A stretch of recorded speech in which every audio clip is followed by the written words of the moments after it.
Bienvenidos al episodio número 20 de Dato Encerrado. ¿Qué? Podcast sobre qué hay detrás de lo que sabemos, de lo que pensamos que sabemos y de lo que no tenemos ni idea. Mi nombre es Rocío y no tengo segundo nombre, pero una vez en chiste le dije a un grupo de amigues que tenía un segundo nombre armenio, porque mi familia es armenia, y hubo personas que se lo creyeron por muchísimo tiempo y que creyeron durante meses que yo tenía ese segundo nombre, y cuando dije la verdad pensaron que les había mentido durante mucho tiempo, pero yo solo había hecho un chiste que nunca aclaré porque me parecía que se caía de maduro que era mentira, porque el segundo nombre inventado no existe, no tenía sentido, era absurdo cómo combinaba con mi primer nombre. ¿Vas a decir cómo era el nombre? Bueno, la versión de la historia era que yo me llamaba Rocío Rociné. ¡Ay! Sí. Perdón, no estás contando el detalle de que tenemos un amigo que te sigue diciendo así. Mucha gente, por lo menos 3-4 personas me siguen diciendo Rociné, Rosy y derivados. Hermoso. Bueno, mi nombre es Melina y hablando de mentiras sostenidas por un largo tiempo, una vez le hice creer a una amiga, sin ningún motivo aparente que yo pueda recordar, que mi abuela había sido la amante, no novia, no pareja, la amante secreta de Quiroga, el escritor oscuro, polémico que había vivido en la selva con toda una historia tremenda. Bueno, mi abuela había sido la amante de ese señor. Mi amiga se lo creyó durante muchísimo tiempo hasta que un día decidí decirle la verdad. Maca, si estás escuchando esto, ya no sé cuántas veces conté esta historia en mi vida, pero gracias. Me parece muy espectacular. Porque aparte me la imagino a ella toda flasheada y vos como, no, sí, tipo, como contándolo con toda la naturalidad del mundo, de bueno, es algo que pasó, está en la historia familiar. Claro, ¿entendés? Es que aparte como que no había nada con qué contrastarlo, ¿entendés? No es que ella me podía preguntar y hacerme caer en la mentira, era una cosa muy estúpida para mentir con eso, pero fue divertido igual, o sea, y agregaba detalles y todo de cómo se habían conocido, ya ni me acuerdo todo lo que elaboré esa mentira, pero estoy muy orgullosa. Lo que más me sorprende de toda esa historia es que vos la hayas podido sostener durante el tiempo y no te hayas contradicho a vos misma. Que no hayas, tipo, que no te hayas olvidado de lo que habías dicho. Eso sí, es algo que me cuesta bastante, pero bueno, esta es una historia de la vez que lo logré. Ahora sí, presentate, Belén, nena. ¿te querés presentar? La otra integrante del podcast quiere decir algo. Gracias por dejarme formar parte. Mi nombre es Belén y me cuesta un montón sostener estas mentiras en chistes porque me empiezo a reír. No soy muy buena, pero lo que sí me pasa es que cuando quiero contar alguna historia, le agrego una cantidad de detalles y cosas que no pasaron, no a propósito. Yo genuinamente pienso que eso ocurrió así. Entonces lo que termina pasando es que me termino mintiendo a mí misma y al resto de los oyentes de esa historia. Sepan perdonar. Pero igual siempre son más entretenidas. Y las discutís cuando te contradecimos. Sí, por supuesto. Bueno, como ya claramente se dieron cuenta, hoy vamos a estar hablando de mentiras. Y la primera frase que yo relaciono mucho con mentiras es la famosa frase miente, miente, miente, que algo quedará. ¿Esa es una frase posta? Yo pensaba que iba a decir lo de las patas cortas. No, es una frase de Hitler, que yo creía que era de Hitler en realidad. Es una frase que usó mucho Hitler, pero no es de él. Y que parece que con leves variaciones, pero se repitió mucho a lo largo de la historia. Tipo, está como que hay registro de antes de Cristo de que ya la gente dijera esto. Lo cual habla de que mentimos desde que existimos, ¿no? Pero una de las personas a las que se le adjudicó esta frase y que dejó registro escrito fue Voltaire. Y voy a leer textual o la traducción de lo que escribió porque me pareció muy interesante. Dice así: la mentira solo es un vicio cuando obra el mal. Cuando obra el bien es una gran virtud. Sed entonces más virtuosos que nunca. Es necesario mentir como un demonio, sin timidez, no por el momento, sino intrépidamente y para siempre. Mentid, amigos míos, mentid, que ya os lo pagaré cuando llegue la ocasión. Hay tantas cosas para decir al respecto de esta frase. En primer lugar, no entendí la última parte de ya llegará la ocasión. O sea, como que es medio Dios, ¿entendés? Como que alguien los va a jugar en algún momento, pero ahora en vida no. Y por otro lado, me encantó lo de mentir como un diablo. O sea, siento que es un nene que le gustaba mucho mentir y se armó una filosofía, una corriente filosófica alrededor de lo mucho que le gustaba mentir. Sí, y el límite entre cuando obra el bien y cuando obra el mal, que lo pongo Claro, porque yo, ¿quién ¿no? dice, o sea, quién dice qué es lo bueno y qué es lo malo? Por eso, Dios. O sea, yo. O sea, Walter. Claro. Lindo complejo ahí. Bueno, y el primer trabajo que encontré en el que se hacen preguntas sobre esto es de 1977, o sea, ya hace bastante, y dicen que había Igual trabajos de paréntesis, memoria.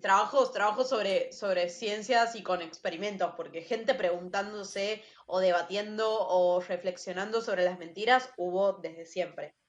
Sí, sí, seguro. No, y particularmente sobre esto puntual de miente, miente, miente, que algo quedará, o sea, de la repetición de algo que hace que termines creyendo que es verdad. Ahí va. Porque lo que dicen es que había hasta ese momento muchos trabajos hechos en memoria que trabajaban con frases que tenían una veracidad intrínseca, ¿sí? Como por ejemplo, la piedrita rodó por la montaña y cayó en el camino. Digo, es algo que te puedes imaginar que es verdad. Y se preguntan qué pasa con otras frases que se puedan relacionar con el mundo real. Por ejemplo, si yo dijera, el gusto de helado que más se vende en Argentina es el dulce de leche. Es algo que puede ser verdad, pero que no necesariamente sabemos si es verdad, ¿sí? Ok, sería como una afirmación plausible, algo que te la crees. Exactamente. En contraposición, si yo dijera el gusto de helado que más se vende en Argentina es la crema del cielo, deja de ser plausible, ¿sí? Porque sabemos que seguro que no es. Digo, puede ser dulce de leche, la vainilla, el chocolate, pero crema del cielo seguro que no es. Entonces, se van a basar en esto, en oraciones que pueden ser verdad, que tendría sentido que sean verdad, pero no necesariamente van a ser verdad. ¿Cuántas veces puedo decir ser verdad en una sola oración? Y para esto agarran estudiantes de universidad que van a convocar 3 veces separadas por 2 semanas. En cada una de estas 3 veces les van a presentar una lista de 60 afirmaciones que tienen que rankear de 1 a 7 de es imposible a seguro que es verdad, en el medio, digamos, si creen que es verdad o no es verdad. Dentro de estas 60 afirmaciones, algunas son verdad y algunas no. Pero todas cumplen, o por lo menos buscan que cumplan, con que podrían ser verdad y no son cosas que sean obvias que son verdad o mentira. Digo, por ejemplo, les dicen, la población de Groenlandia es de tantas personas, que no tenés por qué saberlo. Pero si se hiciera en Argentina, por ejemplo, y una de las frases es, los colores de la bandera argentina son celeste, blanco y un sol amarillo, bueno, eso todo el mundo lo va a responder bien. ¿Se entiende Ok. cómo construyeron estas frases? Sí, me parece difícil. O sea, me parece que es una escala muy subjetiva en algún punto y que habría que revisar frase por frase, pero Sí, es les un creo. Digamos, laburazo. debe haber una... Sí, tremendo. Lo que le van a decir a este grupo de estudiantes es que les están tomando un test de cultura general, ¿sí? Digamos, van a responder pensando, tienen que responder con lo que saben o lo que creen que saben y que es un test de cultura general. Y a lo largo de las 3 semanas va a haber 20 afirmaciones que se repiten en los 3 sets de 60 afirmaciones. En cambio, 40 son nuevas en cada instancia. Y hay algo no menor que es cómo ubican esas 20 que se repiten. Y lo que dicen es que, que las 10 primeras y las 10 últimas son siempre nuevas. ¿Por qué? Porque ya lo vimos en el episodio de Dato Experimental, que si todavía no lo vieron, vayan a YouTube y mírenlo, que tendemos a recordar más las cosas del principio o del final. Entonces, lo que plantean es, si hay alguna persona que le llamó la atención una pregunta y que va a querer ir a chequear si era verdad o cuál era el dato verdadero, es más probable que le pase eso con las 10 del principio o las 10 del final. Entonces, las que nos interesan como investigación, que son estas 20 que se repiten, dejémoslas en el medio, así no tenemos como este conflicto de que por ahí, bueno, después de la primera sesión fueron a la enciclopedia, miraron cuál era el dato real y ya no me sirve lo que pasa en la segunda y tercera sesión. Stop, enciclopedia. Y estamos en 1977. Ah, claro, está. Ok. La encarta. Ni siquiera en No, carta, no había, no había. Enciclopedia, la británica, de papel. Claro. Bueno, estas afirmaciones eran sobre diferentes tópicos de cultura general, sí, ciencia, política, como nada particular del objeto de estudio de las personas, sino como en general. Y podrían saber más o menos, cada estudiante, digamos, tendría su trasfondo de qué conocía y qué no conocía. ¿Qué ven? Lo que ven es que, primero, que a las frases verdaderas les asignan un valor más alto de credibilidad que a las frases falsas. Que se puede explicar de alguna manera porque, por una cuestión de cultura general, como dijimos, Claro. pero que en principio es algo que habrían querido evitar. Digamos, si en lo que decía Meli antes de que es difícil construir estas frases que parezcan, pero no sean, pero no parezcan. Si eso hubiese salido a la perfección, no tendría que haber diferencia en cómo rankean a las verdaderas de las falsas, ¿sí? Claro. Pero bueno, dicen, ahí hacen como un mea culpa y dicen, bueno, por ahí, o pusimos de cosas verdaderas algunas que sí sabía la gente y que pensamos que por ahí no sabían, o cuando tuvimos que inventar para poner las falsas, flasheamos mucho con algunas. Dicen flasheamos, es el término que usan en el trabajo. Por supuesto. En 1970. En la enciclopedia británica está, Claro, sí, claro. hay una entrada.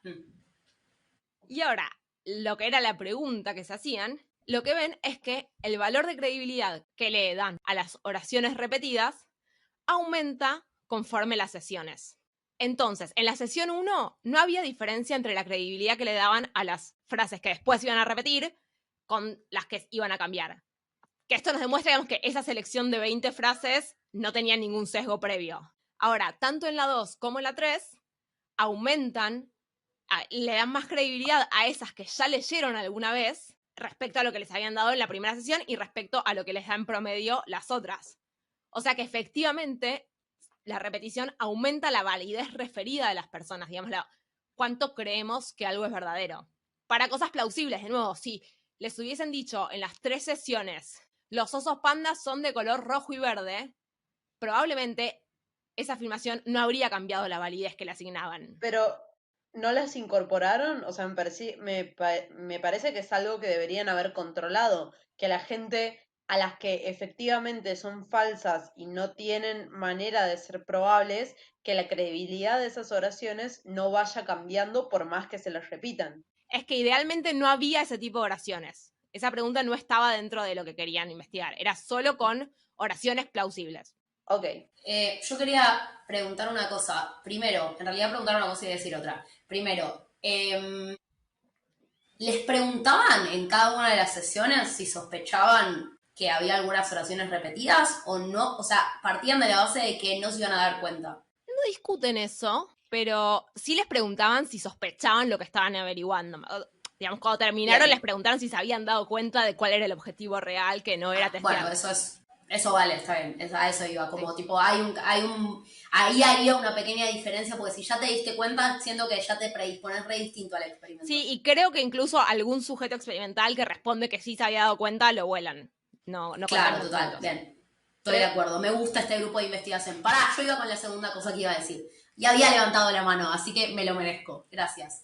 Creo que estoy a punto de incurrir en un típico caso de ansiedad durante el episodio, porque me hace acordar mucho a algo que sé que es conocimiento común de las tres en relación a los mitos, ¿no? O sea, viste que los mitos, cuando hay un mito, por ejemplo, un neuromito o algún mito científico en general, se sabe que la forma correcta o la forma menos mala de tratar de desterrar ese mito no es repitiendo ese mito y diciendo este mito es mentira, sino tratando de afirmar lo contrario o dando evidencia para afirmar lo opuesto. Es como que hay algo de escuchar muchas veces lo mismo que hace que vos termines incorporándolo como si fuera cierto. Y nada, es muy parecido a lo que cuentan en este estudio. Sí, perfecto. Tanto con estos mitos particular, con que quizás estamos más familiarizadas, como el concepto de fake news en general, es algo que se podría desprender tranquilamente a partir, digamos, yo cuando descargué este trabajo lo guardé como pre-fake news. Ese es el título Claro. que le puse. Pero después decidí que no entrar por ahí. La literatura que hay sobre esto es un montón y hay un montón de cosas y tendría que ser un montón de peros que decidí en el episodio ahora meternos en otro camino, pero me parece buenísimo que digamos, esto es la base de cómo funcionan las fake news o los mitos que repetimos y eventualmente creo que es verdad. Entonces, eso, aunque no nos vayamos a meter con fake news ahora, me parece que está buena tu aclaración y que siempre que quieran comunicarle a alguien que algo que escuchó muchas veces repetido y que cree que es verdad no es verdad, la forma que más funciona, o para la que hay evidencia que funciona, es no decirle esto no es verdad, sino mira esta otra cosa que sí es verdad y que hay evidencia para decir que esta otra cosa es verdad. Entonces dije que no me iba a meter para las fake news, pero a dónde sí nos vamos a meter en el episodio de hoy. Y es en algo que ya un poco las tres mencionamos fuera de grabación o en grabación, que es cuando nos terminamos mintiendo a nosotras mismas, que es un fenómeno bastante parecido. Van a hacer un experimento, otro grupo, otra gente, mucho más acá en el tiempo, después de los 2000, cuando pensamos que nos íbamos a morir porque las computadoras no sabían hacer un cambio de milenio, pero al final no pasó nada. Agarran estudiantes, tienen estudiantes que van a convocar a una sala, les dan una lista con 21 afirmaciones de cosas que pasaron antes de sus 10 años de edad. Y responden de 1, que es seguro no pasó, a 8, que es seguro pasó.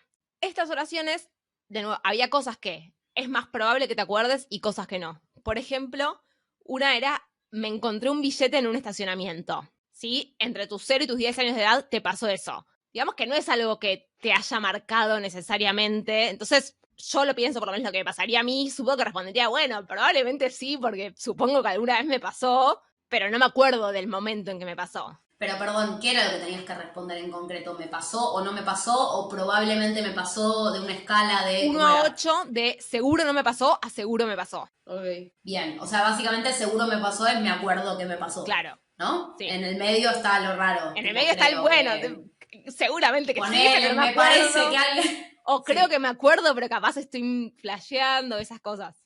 Pero otra, por ejemplo, de las oraciones era rompí una ventana con la mano. Y yo ahí creo que sí es. Digo, si me pasó me acordaría y sería un 8 seguro. Y yo estoy segura de que no me pasó, es un 1 seguro. Me parece que ese tipo de afirmaciones tienen muchos menos grises. Pero eso está estipulado en el experimento, ¿o no? Sí, era... De hecho, la batería original de afirmaciones que está validada son 60 afirmaciones. Para el experimento eligen primero 21 de esas, pero random, no es que eligen algo en particular. Entonces, la persona se sienta, recibe esta planillita, pinta de 1 a 7 para cada oración cuánta convicción tiene sobre que algo le pasó, y después espera a que se llevan la planilla y lean mientras las instrucciones de lo que sigue. Cuando se llevan la planilla, lo que hace la investigadora es mirar en cuáles respondió el número 2, ¿sí? Que el número 2 sería, estoy casi segura de que no me pasó, pero no estoy 100% segura, porque si no te habría puesto un 1. O sea, algún margen de duda tengo. ¿Y el 3 por qué no es lo mismo que el 2? Porque es un poquito más hacia seguro. Pero es menos de la mitad todavía. Sí, es que idealmente buscan que haya 4 afirmaciones en las que hayan puesto 2. Pero si no hay 4 en las que hayan puesto 2, van con las que pusieron 3. Y si no hay entre 2 y 3, agregan las de 1. Y si no hay también con 1, agregan las de 4. Y ya si no... De cada sujeto. Sí, entonces esto es para cada persona que participa, eligen 4 de esas oraciones. Qué fiaca, o sea, flor de laburo. Total, Sí. Tipo, ya me dio fiaca el análisis, ¿entendés? Mal. Porque aparte, lo peor es que, nada, siempre va a haber cabos sueltos. Pero están haciendo un montón de laburo para que sea el experimento que ellos tienen o están pensando hacer. Y es un laburo muy fino. Y siempre les van a decir, che, pero tienen 50 alumnos, ¿por qué no tienen 100? Bueno, flaco, porque hacer 100 experimentos personalizados me lleva no sé cuánto tiempo. Sí, me imagino a un becario sufriendo mucho por todo este proceso. Desde el principio, desde validar las oraciones y hacer bien una escala, hasta contar los resultados cuando defiende la tesis. Tipo. Y aparte de todo esto, pensá que la persona que está siendo sujeto experimental no tiene que sospechar de nada de lo que está pasando, porque si no pierde la validez. Entonces, cada una de estas personas va a recibir ahora una planilla, de nuevo, digamos, no sé, esto en realidad no sé si fue así. En mi mente es una de esas tablitas que arriba se enganchan hojas y con hojas y una lapicera. Por ahí era un cuaderno, pero en mi mente es una tablita. Plausible. Le pongo un 4. Muy bien. Reciben algunas afirmaciones de esas sobre las que antes habían respondido si les parecía que había pasado o no había pasado, pero con la diferencia de que ahora les dicen, vos vas a tener que sostener que esto pasó o que esto no pasó. Entonces, al lado de cada oración dice, escribí como si te hubiera pasado. En las que toca que sí te había pasado, tenías que responder cómo estaba ese día, con quién estabas, si hacía frío, nada, como detalles que hicieran verídica esa historia. En las que te asignaban como que no te había pasado, tenías que responder qué te hacía estar segura de que no te había pasado. Dentro de esas que les daban, estaban 2 de las que habían clasificado con 2. Y otras al azar de las que habían clasificado, no importa, porque no nos van a importar a futuro. Digamos, eran como de relleno para que no pudiera sospechar nada. Y a veces a veces te hacían sostener como verdadero algo que efectivamente había pasado, y a veces te hacían sostener como verdadero algo que vos habías dicho que no había pasado, y las otras combinaciones posibles de verdad y falsedad. Ok, no me cierra mucho cómo explicar que algo no te pasó. O sea, ¿cómo justificas algo que no te pasó? No me lo acuerdo, o sea, no me pasó. Sí, me parece re difícil, pero por ejemplo, no sé, en la de atravesar una mano con un vidrio con una mano, bueno, no tengo ninguna cicatriz de que me hayan cosido nunca. Entiendo, Pero sí. lo del billete no sé cómo lo justificaría, digo, porque siempre Sí. fui muy buena en mis finanzas y tenía un cuadernito donde anotaba todo, qué sé yo, tipo.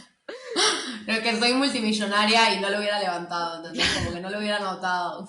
Ni me hubiera dado cuenta que era un billete. Podés decir que te encontraste, que de otras cosas que te encontraste en la calle, si te acordás. Sí, Claro. es extraño igual. Tengo un cuaderno donde pego todo lo que me encontré en la calle y no hay billetes en ese cuaderno. Todo se solucionaba con que tenía el registro.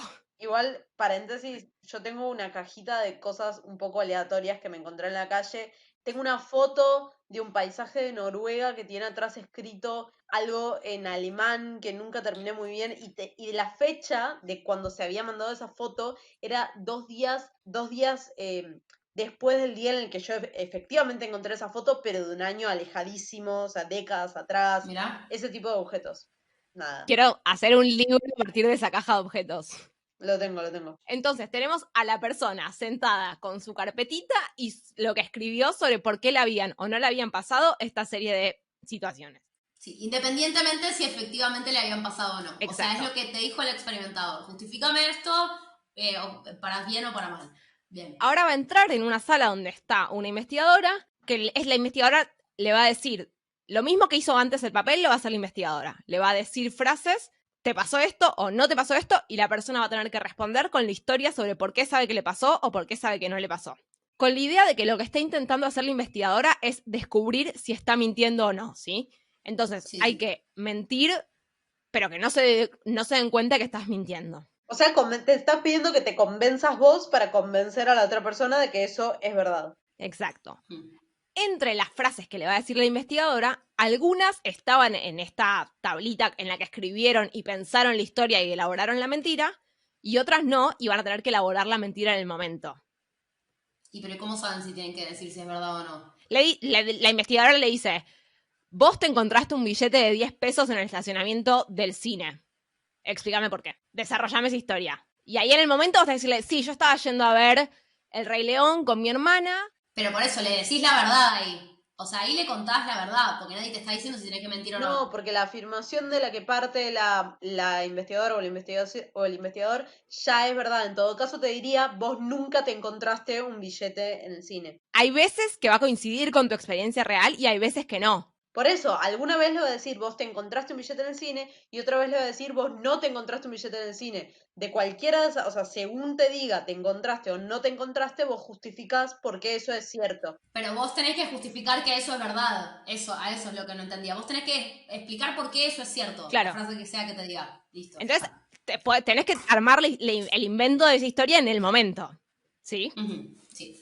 Cada vez más fiaca me da este experimento, ¿eh? O sea, no por el experimento en sí. Digo, escucharlo me encanta, me vuelve loca, pero hacerlo, por Dios, Sí. ¡qué castigo! Sí, y diseñarlo. Claramente hubo mucha gente alrededor de este diseño diciendo, no, pará, pero nos falta ver qué pasa si... pero si en realidad... Tipo, me imagino como esas mesas redondas de, ya lo tenemos, y alguien diciendo, no, pero pará, ¿y este control lo estamos haciendo? No, chao.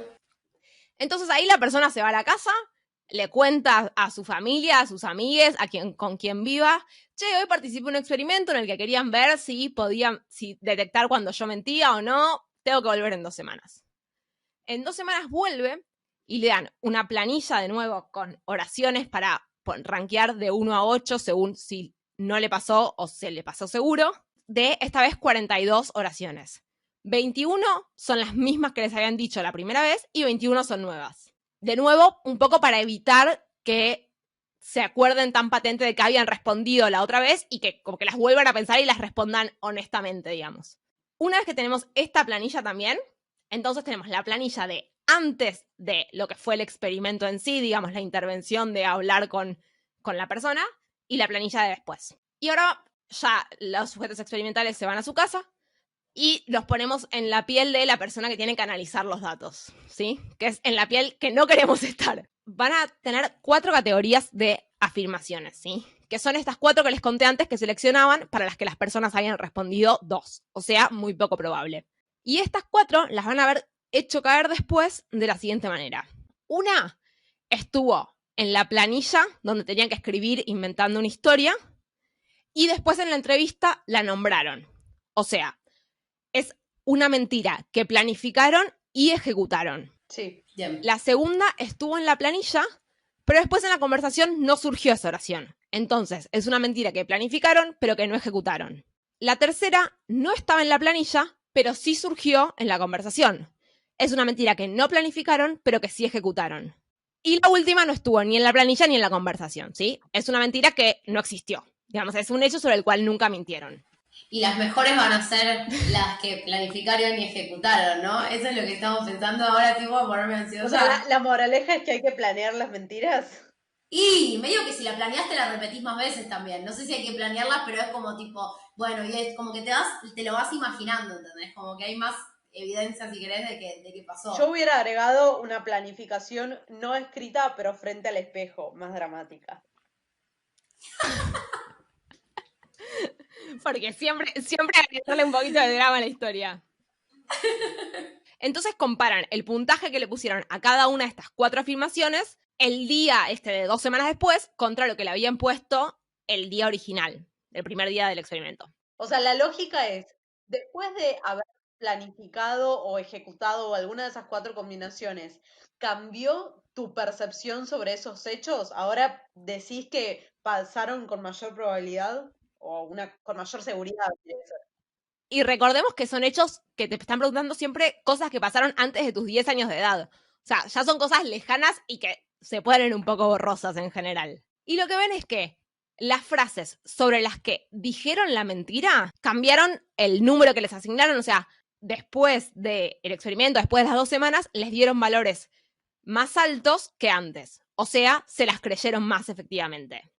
Bueno, obviamente, o no obviamente, pero de acuerdo a lo que esperábamos, la oración para la que no le hicieron ni escribir ni decir la mentira no cambió el número que le asignaban. Pero la oración para la que escribieron una mentira, pero no la dijeron, tampoco cambió. O sea que lo que ellos concluyen es que ejecutar la mentira y no planificarla es lo que hace que te termines convenciendo de esa mentira.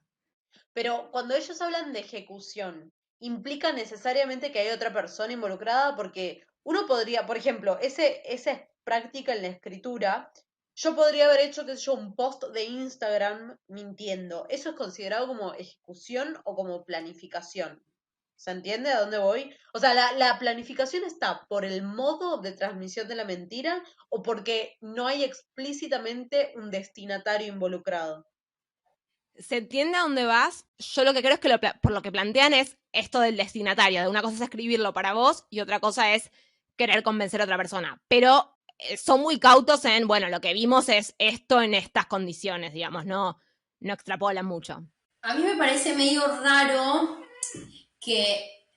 porque en realidad, ok, vos evaluás, al final de todo decís qué tan plausible o qué tan posible te parece que esto te haya pasado, ¿no? Y después de que te dijeron y que te hicieron que te inventaras toda la historia, probablemente te inventaste una historia que haga que eso te parezca más plausible, lo cual no quiere decir que vos estés logrando mentirte a vos mismo más efectivamente. ¿Entendés? Para mí son 2 cosas distintas. Yo creo que si yo puntúo algo como que es bastante poco posible, pero no es lo más mínimo, o sea, no estoy segura de que no me pasó. Después me haces inventarme toda una historia para justificar por qué creo que eso podría haber sido verdad, y cuando termine todo eso digo, bueno, es verdad, o sea, todo esto que me inventé podría haber hecho que esto haya pasado, ¿entendés? Como que no sé si llevaría a la conclusión a que se están mintiendo mejor a ellos mismos, sino a que se armaron todo un argumento por el cual eso podría haber sido un poquito más posible. Ok, vos lo decís como que le estás dando un marco de verosimilitud que hace que te lo puedas creer. Sí, igual por ahí yo fui muy laxa en usar el concepto de mentirse a una misma, porque de hecho lo que dicen es creerse esa mentira. Por ahí, cuando decimos mentirse a una misma, hay como una intencionalidad oculta y eso no está contemplado en el experimento. Es tener un recuerdo errado del pasado, en realidad. Y lo que plantean, digo, para este caso en el que la mentira fue planificada pero no ejecutada y que no cambió, es que probablemente cuando escribían en el cuaderno, para justificar un hecho que en realidad no había pasado, pero como que sí había pasado, recurrís a cosas que sí pasaron en la vida real. Entonces, me preguntan si alguna vez me caí de la hamaca en una plaza, y yo cuento sobre una vez que fui a la plaza con mi abuela y me compré un chupetín, y zaraza, que sí es verdad, solo que agrego esta partecita de el hecho a una historia que sí existía. Y que entonces no me demandó tanta creatividad de alguna manera. Pero en cambio, cuando se lo cuento a otra persona y la tengo que convencer, sobre todo teniendo en cuenta que estaban pensando en no se tiene que dar cuenta de que estoy mintiendo, como que ahí se ponen en juego más mecanismos cognitivos de alguna manera, que eso es lo que está haciendo la diferencia. Que lo que te significa crear la mentira no es tan grande y por eso no perdura en el tiempo. Bueno, en principio tenés que tener noción de cómo la otra persona está siguiendo la historia que vos estás contando. O sea, si vos no sos, si no sos capaz de ponerte en la cabeza de la otra persona y en cómo está siguiendo los pasos y en qué información estás recibiendo, no la podés convencer. Uno para convencer tiene que ponerse en los zapatos del otro. Entonces, eso es algo que en principio en el papel no estaba tan claro. No, y aparte en el papel les daban todo el tiempo que necesiten. Bueno, en la conversación también les daban todo el tiempo que necesiten, pero tenés a otra persona mirándote, entonces trastabillar y volver y desdecirte te deja en evidencia.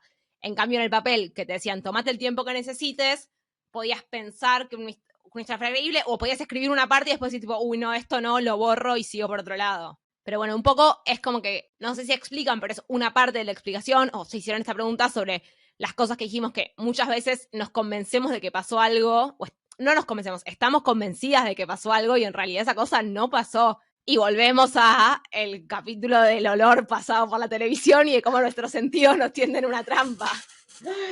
Siempre volvemos a este capítulo. En realidad no hubo ningún capítulo al respecto. Es algo que comentamos. Es una historia. Es una historia que Sí. la nombramos en el 80% de los episodios de este podcast. Yo siempre pensé que pasara esto era una culpa de mi mala memoria, ¿no? Como habría que ver quiénes tienden más a convencerse de estas cosas más fácilmente que otras. Por ejemplo, Bel, recién como vos estabas hablando de cómo hacer para convencer a otra persona de algo, este proceso de tener que tener en cuenta al otro y de ponerte en la cabeza del otro está muy relacionado también con todo el tema de la teoría de la mente, ¿no? Como poder tener esa habilidad no es algo trivial, tener la capacidad de pensar en qué está pensando el otro sobre lo que vos estás diciendo como para convencerlo mejor. Entonces creo que debe haber toda una escala, no le debe afectar o esto no debe pasar igual en todas las personas. Pero también hay otra cosa que es que probablemente, si estamos relatando un hecho que nos pasó a nosotras dos, por ejemplo, y tenemos versiones distintas, probablemente el consenso popular sea que creamos la mía por tu mala memoria. Sí, obvio. Y en realidad te estamos estigmatizando. Digo, por ahí a mí también se me confunden cosas, pero como solemos confiar más en mi memoria, creo que me confundo menos de lo que en realidad me confundo, ¿se entiende? Claro, puede ser. Todo esto es un gran episodio para defenderme a mí, a mi mala memoria, de todas las veces que me pasó esto de creerme e incluso incluirme en historias que me contaron, en las que yo nunca estuve, pero yo me las acuerdo como si hubiera estado. Sí. Así que un poco tranquila me quedo de que hay todo un tema general que le pasa a un montón de gente y que no es solamente un problema mío y de mi mala memoria. Por ahí es una buena estrategia que contemos historias de qué espectacular que fue el 2020 y todas las cosas increíbles que hicimos en el 2020. Entonces, después cuando alguien nos diga, che, vos viviste la pandemia, ¿cómo fue eso? Ah, no, estuvo buenísimo, yo. Espectacular. La tiro. ¡Pumba! La pasé. Bueno, ojo que tal vez ya lo estamos haciendo, digo, en Instagram la gente se la pasa posteando momentos felices y no sé, madre, pero te aseguro que no, o por lo menos me hace sentir un poco mal ver que la gente sea tan feliz. No sé, me parece que tal vez dentro de 10 años volvemos a entrar a Instagram y vemos eso y la gente se acuerda más de esos momentos que de otras cosas. Recontra. Y de hecho, no sé, con esto de Instagram que tiene el archivo de las historias, que puedes ver qué subiste el año pasado o hace 2 años, pasa mucho que las cosas que se te recuerdan son esas que decidiste compartir con el resto del mundo y que entonces probablemente son las que te hicieron más feliz o eran más lindas o lo que sea, y van maleando tu recuerdo del pasado. Y cuando no era en Instagram, eran las fotos que le dijiste imprimir para el álbum, no estoy solamente echando la culpa a las redes sociales. Esto fue todo por hoy. Muchas gracias por haber llegado hasta acá. Se pueden poner a pensar en qué momentos se han mentido a ustedes mismos a lo largo de sus vidas y en este hermoso 2020, cómo pueden hacer para mentirse mejor, para recordarlo menos mal. Pero vamos a dejarles que hagan eso ustedes solos y solas. Nos vemos en el próximo episodio de Dato Encerrado. Acuérdense que pueden seguirnos en las redes, en Instagram, como @datoencerrado. Pueden mirar nuestro contenido en YouTube. Tenemos algunas cosas con videos, por ejemplo, Dato Experimental. Ahí pueden ver nuestras bellas caras. Y nos encontramos en el próximo episodio de Dato Encerrado. ¿Que acaso es uno de los últimos de la temporada ya? ¿Se está acabando? Me pongo mal. Pero volveremos y seremos mujeres. Exactamente. Hasta la próxima, queridos y queridos oyentes.